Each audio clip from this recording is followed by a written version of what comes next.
Good morning. Today is the 9th of May and our reading is from Psalm 51 verses 1 to 2 and the devotion is from Prayer, Praise and Promises.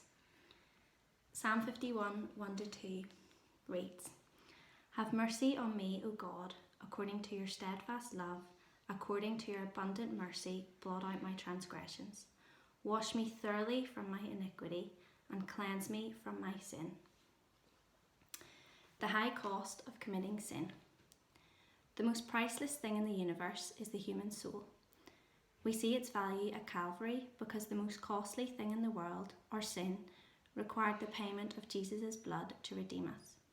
We also see sin's toll on our lives. Before David sinned, he was a friend of God, straight, meeting his goals. After he sinned, he was a crooked rebel, missing the mark. Psalms 32 and 51 relate the spiritual change that took place when David confessed his sin of adultery and murder. We don't have to rehearse David's sin. The story of how he committed adultery, murdered a man, and tried to cover up his sin for a year is well known. The effects were disastrous.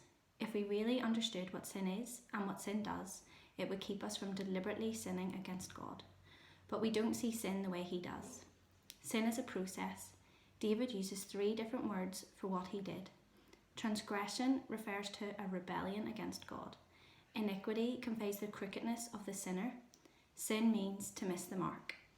David also uses 3 verbs to ask for forgiveness. Blot out refers to paying a debt. Wash indicates that sin defiles the entire person. Cleanse means the sinner is like a leper in need of total healing.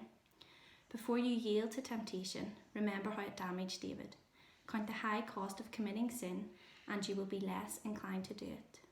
The human soul was purchased at the highest cost possible, the death of God's Son. Do you entertain temptations? The cost of committing sin is greater than you can afford.